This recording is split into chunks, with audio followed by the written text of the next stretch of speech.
signature herb. I love stinging nettle.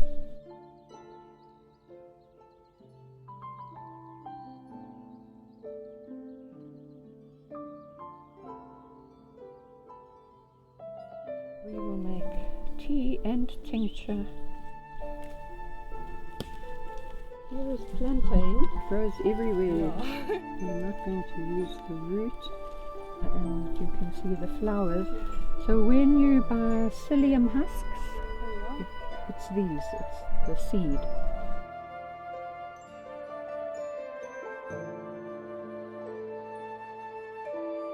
Pennywort has a couple of lookalikes. You can see the classic dandelion leaf shape. It's just the proliferation of dandelion. It's telling you something about the soil. It will come up in the plant, be available in the leaf. The plant will die and land on the ground.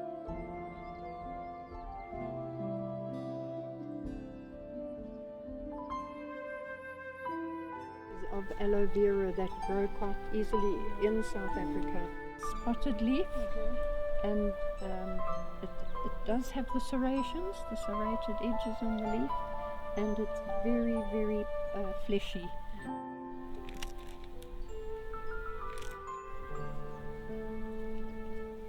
So in the wild, you know, where it just grows naturally.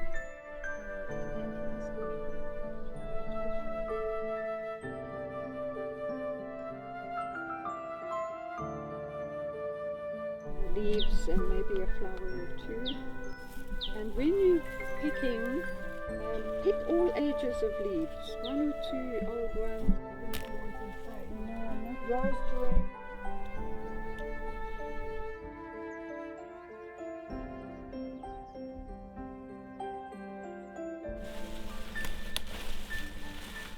Again, choose your leaf one by one.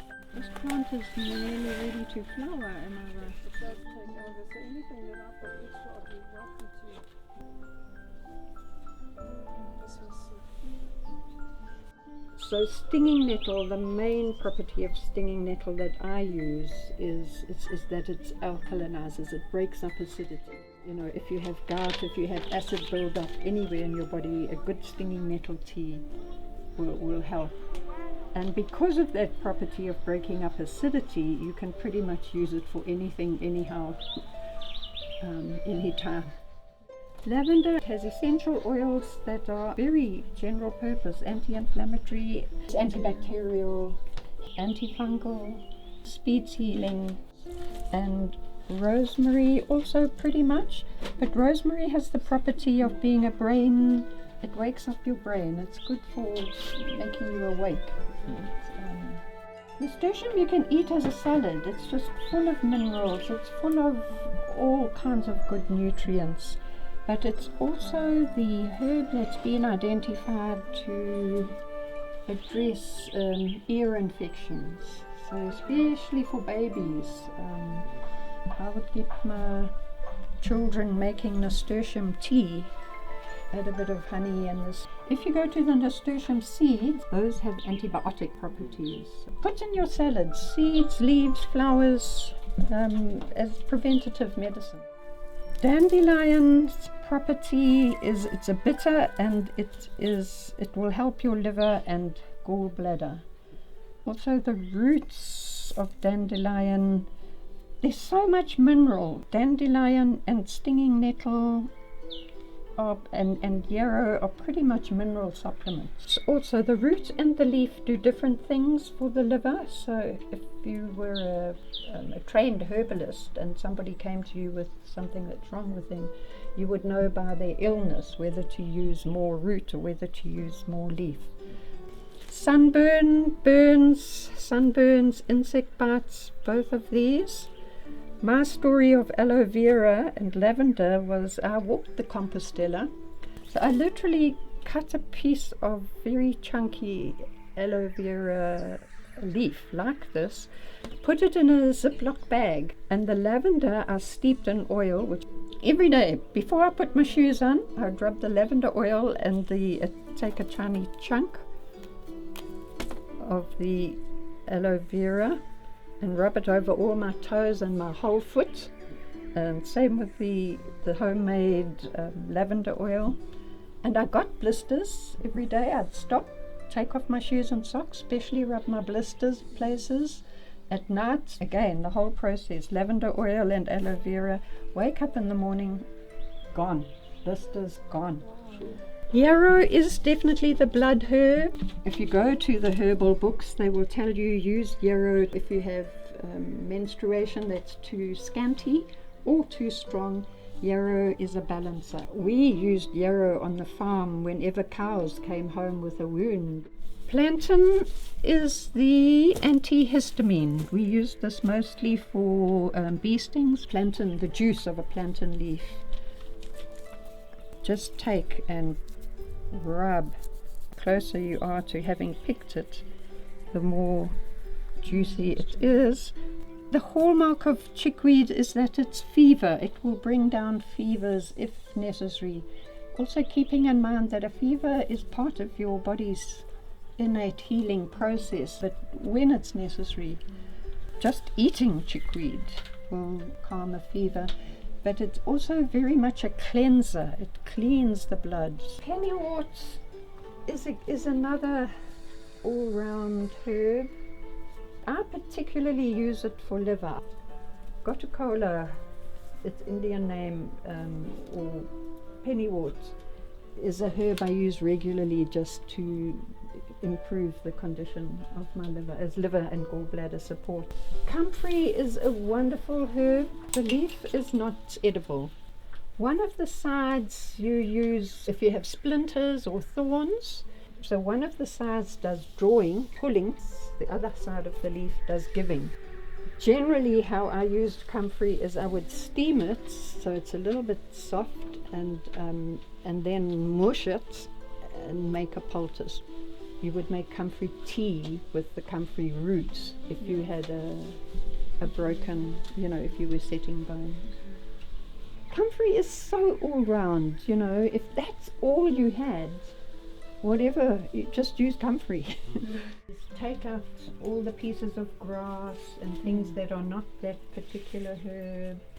Shake off whatever soil is. Wash them and dry them before we use them.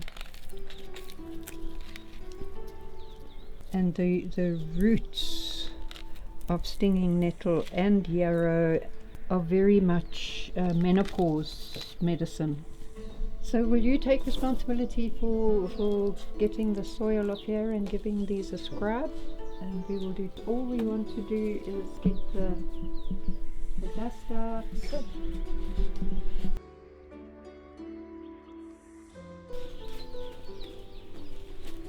Oh, you could use a paintbrush for this part. So sometimes we're using a medicine like this simply for good health, keeping your vitality, keeping strong. And a tray is a good idea because if anything happens, you can set your tray up thinking you're in the ideal conditions, only wake up the next morning and there's a drip. I'm just going to take some dandelion. Dandelion, once you've dried it, and pretty much anything you boil, any stew, any vegetable stew, any stir fry, add to your spinach. Dried dandelion leaf should just sit in your kitchen as a medicine food. So the same for the leaf and the same for the root. Nettle is a really good herb to dry. Look, this is picked yesterday, so it's pretty much, you could just simply strip all this and put it in a bottle. Cut fine and small, spread out enough, not too bunched up, but spread out enough for air to get through. When you take the leaf matter off, you can also just stand these little bits of root in an open-necked bottle. Just simply cover lightly. So this is the idea. So it's not so heavy that it now makes the paper sit and depress the herbal matter, but it it means the cat can't just go in there and scratch it. So you can use any oil that's good for the skin. Olive oil, this one is sweet almond oil, grapeseed oil, whatever the aromatherapists use, or any food oil, if it's good for eating. Now, if we had just picked this and it was dry, I would bruise it a bit, but as you can see, in other words, wilt it on purpose. Let some stuff come out. Just break up the cells basically, so that once it gets into the oil, it already starts to you're just speeding up a process. Stir with your stick so that there aren't gaps. Try and fill your bottle, or use the size bottle that you want.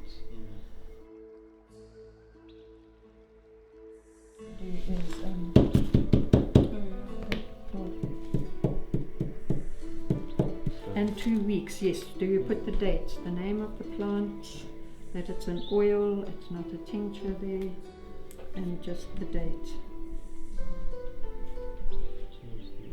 Let's make the comfrey ointment in an oil that can tolerate heat. So I chose coconut oil for that. You're going to chop it this big leaf, and the amount of oil you put in, you can pretty much use as much oil and as much plant material as you've got bottles to store it in. So if you want to make this much, you can use Honey jar. Yeah. At a medium heat, so and watch it.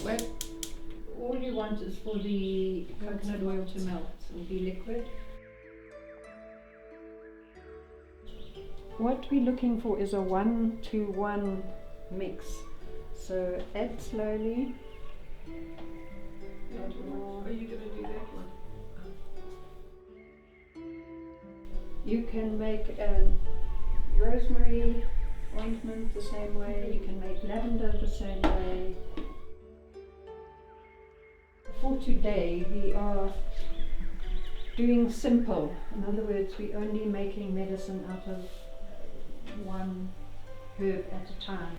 For instance, when I make this ointment, I also put in lavender leaves or lavender flowers as well. At some point, just suddenly, the herb will go all crispy, and then it's done. At that point, you switch off. Yes, you're doing a fine balance between stopping it at the right point and not burning either the oil or the plant matter. A cold tea, a hot tea, both of those are infusions. Look, here's a nice soft piece of nettle. Make a cold tea for a medicinal purpose, like, oh, I've been eating so much fatty food, I've been eating so much acid food, it's too hot today, I really don't want to drink a hot tea, but I want to drink water all day. And then you would just take your water jug, you know, in the same way like you put just 3 slices of lemon in a water jug and drink that all day. You could do that. Just put your lemon in, put your nettle in, let it stand and drink throughout the day. Chuck up some nettle into the plunger, roots and all, stems, roots, stems. Whenever I make a boiled tea, or a decoction, or even a stew, or even any boiled food, I throw in the nettle stems. If instead of using fresh, you had dried your nettle and your yarrow or whatever, you would simply make your tea with dried leaf, same as Ceylon tea or rooibos tea. Once it comes to the boil again, just simmer for 10 minutes.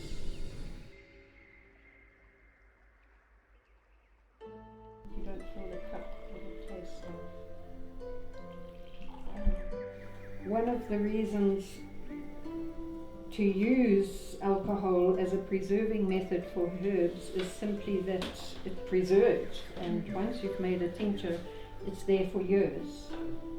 So you can use vodka, you can use cane spirit, you could use gin, you could use whiskey, you could use any alcohol. And simply take your spoon of tincture and drop it into hot water, and a lot of the alcohol will dissolve. Just help bridge the detrimental effect of alcohol on your liver. Whole plants is what differentiates herbal medicine from scientists who come along and make extracts of herbal medicines commercially. An empty wine bottle, again for the coloured glass, because it's going to stand and to keep the sunlight out. And I do first, I push all the material, the plant material, into the bottle first. Then I fill up to the brim with the alcohol, close it, label it, put it to stand. 2 weeks minimum.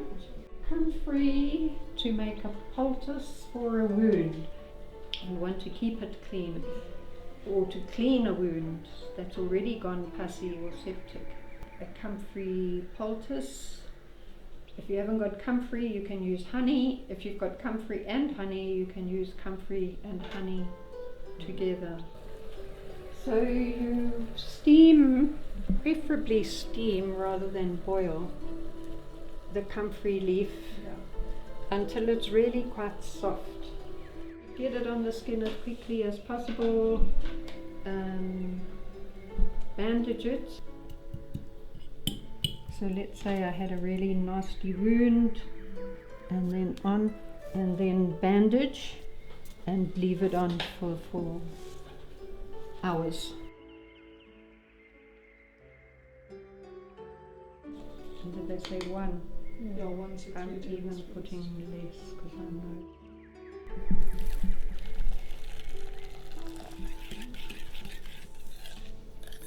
It has its own anti-inflammatory properties and healing and soothing properties, and the charcoal is doing the drawing out of toxins, aches and pains in your gut. Do the whole, use an old sheet or pillowcase, any old cloth, and place that whole cloth front and back here over your intestines.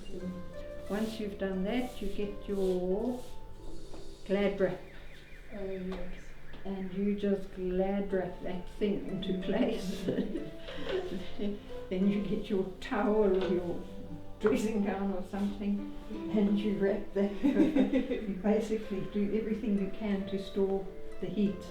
They say this poultice you should change every 4 hours, and this is also the poultice that if you leave it on too long, the charcoal is so good at pulling out the toxins, they end up sitting against your skin. It's going to come out a goo. Place on body where needed, bandage, do whatever's needed to keep it warm, to keep it in place. Glad wrapping this poultice, or glad wrapping a poultice, is it also stores in the heat. Seals the moisture. No, what's in there? 6 months later, no guessing. Oh, what did I take home? Was it the lavender, or was it the nasturtium, or was it